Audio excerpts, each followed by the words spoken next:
ব্রাহ্মণবাড়িয়ার আখাউড়ার দিকে গাছ একটা কাটছে, এখন বলে গাছ নিজে নিজে দাঁড়ায় গেছে। মা বাপের খেদমত নাই, কিন্তু মাজারে যাইয়া কুমিরের নামে মান্যত করে, মাজারে যাইয়া কচ্ছপের নামে, কাট্টার নামে মান্যত করে, মাজারে যাইয়া বোয়াল মাছের নামে মান্যত করে। কি আকীদা, কি শিক্ষা আমাদের! গাছ বলে দাঁড়ায় গেছে, এখন এটা লাল কাপড় দিছে, একটা মাজার বানাইবো। তো পোলাপাইনে দেখছি লিখতেছে, এখন ভালোই হয়েছে, একটা ব্যবসা করা যাবে। মাজারে ছাগল দেয়, কিন্তু মা বাপের খেদমত জোরে বলেন করে নাই। আপনি দেখবেন উরুসের মধ্যে ছাগল আর মহিষ লয়ে যায়, কিন্তু হেতে হেতে মা বাপের বাদ দেয় না। বাংলাদেশের মাজারগুলাতে বিভিন্ন কায়দায় ব্যবসা চলে। কোন কোন মাজারে ব্যবসা চলে কচ্ছপ দিয়া। চট্টগ্রামের বাইজিদ বুস্তামির মাজারে চলে কচ্ছপ দিয়া ব্যবসা। কচ্ছপ বুঝেন তো? কট্টা মুড়ি দেয়, মাংস দেয়, গোস্ত দেয়, মান্নত করে কাট্টর লইয়া খাওয়াইতেছে নিজের হাতে। কাট্টরে খাওয়াইলে বলে সন্তান হইব। হযরত শাহজালাল রহমতুল্লাহ আলাই, যিনি আসছে প্রতিষ্ঠিত গৌরগোবিন্দর বিরুদ্ধে যুদ্ধ ঘোষণা কইরা হাতে তরবারি নিয়ে আইছে, গৌরগোবিন্দ রাজারে পরাস্ত কইরা তার বিল্ডিং প্রাসাদ আজান দিয়া ভেঙে দিলেন। যার তরবারির ভয়েতে গৌরগোবিন্দ সিলেট সাইরা পালাইছে, সেই মাজারের মধ্যে ব্যবসা চলে গজাল মাছ দিয়া। কথা কন না কেন? জোরে কন, কি মাছ? গজাল মাছ তো এমনি দেখতেও একটু লাল, চোখগুলা কি হয়? লাল হয়, ভয়ানক। আমি গজাল মাছ খাই না, ডরে খাই না। আর বাগেরহাটের খান জাহান আলীর মাজারে ব্যবসা চলে কি দিয়া? কুমির দিয়া। কুমির দেখছেন না? কুমির এখন উড়ে নিছে, মায়া কান্না শুরু হয়েছে। কুমিরের সাথে মানুষের কি সম্পর্ক? কুমির কি মানুষের সাথে দুস্তি করে কোন তো? এই যে মেয়েটা মারা গেল, এর জন্য যারা মাজারে খাদেম ছিল তারা দায়ী না? জোরে কর না কেন? তারা দায়ী না?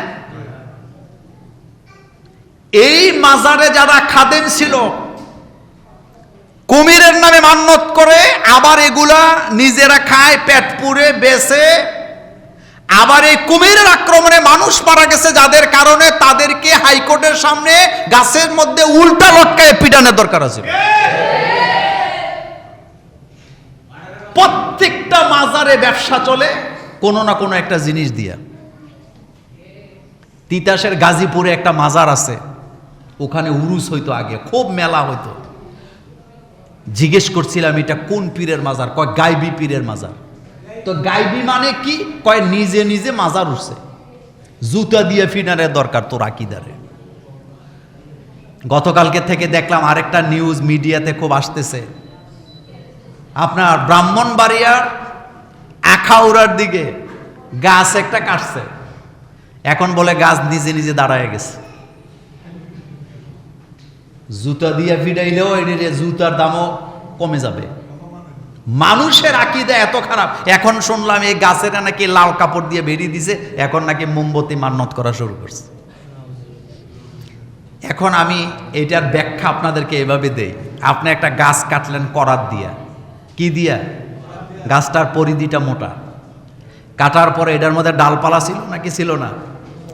তো গাছ যখন কাটছে ডালপালা শুদ্ধই তো কাটছে, কাটার পরে এটা পড়ে গেছে। পড়ার পরে ডালপালা কাইটা কুইটা সব শেষ করে দিছে।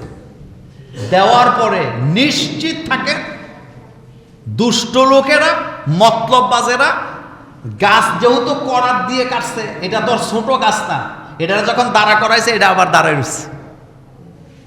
এই কথাটা পাগলেও বুঝবো। গাছ কাটলে বলে মানুষ মরে যায়, এরকমের আকীদা বাংলাদেশে কিছু মানুষের আসেনি? একটা অনেক আগের বট গাছ কেউ কাটে না, কয় এটা কাটলে মানুষ মরে যাবে। অনেক আগের একটা গাব গাছ কেউ কাটে না, কয় এটা কাটলে মানুষ মরে যাবে। অনেক আগের তাল গাছ, এটারে গুতা দিলে নাকি এটার থেকে রক্ত আগে। এগুলা কোনো মুসলমানের আকীদা হতে পারে না। বিশ্বাস করেন, এই আকীদা যদি বিন্দু মাত্র আপনি বিশ্বাস করেন, আপনার ঈমান শেষ, আপনি সাথে সাথে মুশরিক হয়ে যাবেন। কারণ ক্ষমতা কার? আপনি ঘোষণা দিয়েছেন কুলিল্লাহুম্মা মালিকাল মুলক তুতিল মুলকা মান তাশা ওয়া তানজিউল মুলকা মিম্মান তাশা ওয়া তুইজ্জু মান তাশা ওয়া তুযিল্লু মান তাশা। ক্ষমতা কার? তাবারাকাল্লাযী বিয়াদিহিল মুলক ওয়া হুয়া আলা কুল্লি শাইইন কাদির। ক্ষমতা কার? কি আকীদা, কি শিক্ষা আমাদের! গাছ বলে দাঁড়ায় গেছে, এখন এটা লাল কাপড় দিছে, একটা মাজার বানাইবো। তো পোলাপাইনে দেখছি লিখতেছে এখন ভালোই হয়েছে, একটা ব্যবসা করা যাবে। চোরের গোষ্ঠী কোথাকার! আর আমাদের বাংলাদেশের মধ্যে কোন জেলার বদনাম আমি করা উদ্দেশ্য না, কিন্তু সবচেয়ে বেশি মাজার কোন জেলায় বলেন তো? ব্রাহ্মণবাড়িয়া। আর ব্রাহ্মণবাড়িয়ার মধ্যে সবচেয়ে বেশি মাজার হলো নবীনগর, নাসিরনগর, আর কি কি বলে আখাউড়া। এগুলাতে বাড়িতে বাড়িতে মাজার, বাড়িতে বাড়িতে। কুমিল্লা জেলখানার একজন স্টাফ, তিনার বাড়ি নবীনগর। মনোযোগ আছে নি? তো আমি তখন, আমার বয়স আরো কম, আজ থেকে 12-13 বছর আগের কথা। তখন আমি আরেকটু গরম গরম ছিলাম। তা আমারে উনি, কুমিল্লার জেল স্টাফ, উনি আরেকজনকে সুপারিশ ধরে আমারে দাওয়াত দিছে ওনার বাড়ির মাহফিলে। আমি প্রধান বক্তা। তা আমি তো জানি মাহফিলে যাইতেছি, নবীনগর গ্রামের নামটা মনে নাই, ওই মাহফিলটাতে আমি 2-3 বার গেছি। তো যাইয়া দেখি মাজারের পাশে মাহফিল। তা আমি বললাম, ভাইজান আমারে যে দাওয়াত দিলেন, এই জায়গায় কি আমার মাহফিল চলবো? তো ওরা বলতেছে, হুজুর এই জন্য আপনাকে আনছি, আপনি যদি ভালো ওয়াজ করতে পারেন তাহলে এখানে আর মাজারটা নিয়ে কোনো পূজা টুজার হবে না, উরুস টুরুস আর করবে না, গান বাজনা করবে না। তো যাই হোক, ওই মাহফিলের পরে তারা আর গান বাজনা মাজার নিয়ে কি করে নাই। এটা ভালো দিক না খারাপ দিক? ভালো দিক। এটা এই জন্য বললাম। পরে আমি ঘুরে গেলে দিনের বেলা দেখলাম যে মোটামুটি ম্যাক্সিমাম বাড়িতে একটা করে মাজার আছে। ম্যাক্সিমাম বাড়িতে একটা করে কি আছে? মাজার আছে। মা বাপের খেদমত নাই, কিন্তু মাজারে যাইয়া কুমিরের নামে মান্নত করে, মাজারে যাইয়া কচ্ছপের নামে, কাউটার নামে মান্নত করে, মাজারে যাইয়া বোয়াল মাছের নামে মান্নত করে। মাথা ঠিক আছে বেটা তোমার? মান্নত করতে হয় কার নামে? শুধু আল্লাহর নামে। এই টাকা কি জীবিত মানুষের দরকার না মরা মানুষের দরকার? কথা এত আস্তে বলেও বলি, মরা মানুষের টাকার কোনো দরকার আছে?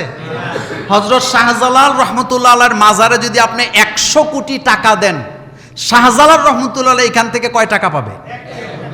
এত আস্তে কইলেন, বলেন 1 টাকা পাবে? আপনি ঢাকা কি বলে গোলাপ শাহর মাজারে যদি 200 কোটি টাকা দেন, তো গোলাপ শাহ এখানে কয় টাকা পাবে? তো এরপরও কবর কি বলে মাজারে টাকা দিতে যায় কেন? কারণ আকীদার মধ্যে সমস্যা আছে। আকীদার মধ্যে কি আছে? সমস্যা আছে। এক মুরিদ তার পীরের দরবারে গেছে, যায় বলতেছে, বাজান এত বছর হলো মুরিদ হইলাম, কিছু তো দিলেন টিলেন না। তো উনার কাছে একটা গাদা ছিল, গাদার বাচ্চা। তো পিসা হুজুর কিছু না এদিক সেদিক তাকাইয়া কয়, যা তোরে গাদাটা দিয়ে দিলাম। কি দিছে? গাদা। সে মুরিদ খুব খুশি হয়েছে যে আমার পিসাব বাবা আমার একটা গাদা দিছে। গাদাটা নিয়ে বাড়ির দিকে রওনা দিছে। গাদা হাঁটতে হাঁটতে এক জায়গায় যায় গাদাটা ফইরা মরে গেছে। তো গাদাটা যখন পরে মরে গেছে, এটা তো পিসা হুজুরের দেওয়া গাদা, এটা কি সাধারণ গাদা নাকি? বেচারা গাদাটার জন্য কাঁদতেছে। গায়ে ছিল একটা লাল চাদর, চাদরটা গায়ে, এটার মধ্যে আবার রোদ লাগতেছে। তো বেচারা গাদাটার উপরে লাল কাপড়টা দিয়ে বসে বসে কান্দে। পিসাবের দেওয়া গাদা। মানুষ তো আর বাজারের দিন বাজারে যাচ্ছে মানুষ, আগে মানুষে বাজারে যেত অটো দিয়ে না হাইটা হাইটা। তো লোকেরা হেঁটে হেঁটে কিনে, লোকটা কান্দে কেন? আবার লাল কাপড় দিয়ে ঢাকনা দিয়ে রাখছে কি একটা। তো বেচারা কান্দতেছে, বেটায় আর তাকায় না, চোখ বন্ধ করে কান্দতেছে। মোটামুটি ঘন্টা 2-1 পরে চোখ খুললে দেখে টাকা আর টাকা, টাকা টাকা। বেচারা মনে মনে কয়, আরে গাদা তো জীবিত গাদার চাইতে মরা গাদার ক্ষমতা আরো। সে চুপ করে কি করলো, রাতের বেলা কোদাল একটা আইনা এই জায়গার মধ্যে গাদাটা খাদাইছে। খাদাইয়া মোটামুটি একটু উঁচা টুচা কইরা এখানে একটা সাইনবোর্ড লেখছে, জনাব গেদুসার মাজার। কিসার মাজার? মানে গাদা থেকে গেদু, মূল ধাতু হইল গাদা। এখন লোকেরা টাকা পয়সা দিতেছে, মোটামুটি কয়েক বছরের মধ্যে বিল্ডিং টিল্ডিং বানাইয়া গুম্বিস টুম্বিস কইরা একদম প্রাসাদ। মাজারের নাম কি বলছি? কিন্তু পীর সাহেবের আর খোঁজ খবর নেয় না, কারণ এখন সে পীর সাহেবের চেয়ে আরো বড় পীর সাহেব হয়ে গেছে, মালটাল হয়েছে। কয়েক বছর পরে পীর সাহেব হুজুর তার খোঁজ খবর নিতে যে লোকদেরকে জিজ্ঞেসতেছে ওই এলাকার, যে কিরে তে যে গেল আমার কাছ থেকে আজ পর্যন্ত তো আর ফেরত আইলো না। লোকেরা কয় হুজুর আসবে কি, হ্যাঁ তো এখন আপনার চাইতে বড় পীর। কি আমার চাইতে বড় পীর? কয় হ্যাঁ, ওর মাজার বিশাল বড় মাজার। কয় তাই নাকি? কয় হ্যাঁ। কয় তারা খবর দে, যা তারা ধরে নিয়ে আয়। একেবারে 4-5 মুরিদ যায় কেছে পীর সাহেব হুজুর কাছে তোরে যাওয়ার জন্য। পীর সাহেব হুজুর খবর দিছে, গেছে। যাওয়ার পরে সব বাইর করে, ঘটনা কি, তোর কোনো খোঁজ খবর নাই, আর গাদা যে দিছিলাম ওইটার কি খবর? তেহে থেকে হুজুর মনে কিছু না নিলে সব লোক বাইর করে দেন, আমি একা একা আপনার সাথে কথা বলতে চাই। সব বাইর করে দিস, খানকার দরজা লাগায় বলতেছে, তুই এত বড় বেয়াদব, তোরে খেলাফত দিলাম, আজ পর্যন্ত দেখা করলি না, আর এত টাকা পয়সা হয়েছে, ঘটনা কি? বলতেছে হুজুর মনে কিছু নিয়েন না, গাদা যে দিছিলেন যাওয়ার সময় এটা মরে গেছে, তা আমি বুঝতে পারি নাই, লাল কাপড় দিয়ে ঢেকে বসে আসিলাম। এখন চোখ খুললে দিই লোকেরা টাকা পয়সা দিয়ে ফেলছে, তো ভাবলাম যে এই তো সুযোগ, আমি একটা কবর বানাইয়া সুন্দর করে প্যাকেট পকেট কইরা এটার উপরে একটু পাকা টাকা কইরা লিখছি গেদুসার মাজার। এখন তো টাকার আর টাকা, তো আমার ভাগ কোথায়? কয় হুজুর বেয়াদবি হয়ে গেছে, ভবিষ্যতে পাবেন। তো হুজুর বলতেছে তার মানে গাদাটা মাটি দিয়া কি বানাইছে? গেদুসার মাজার। তো পীর সাহেব হুজুর কয় মনে কিছু নিস না, কারো কাছে কইস না, আমার এখানে যে মাজারটা দেখোস আসলে এখানেও কোনো পিটটির নাই, বাবাটা বানাই, তোরে যে গাদাটা দিছি হেডার মার কবর। এটা আপনাদের যদি কমন সেন্স থাকে একটু চিন্তা করেন তো,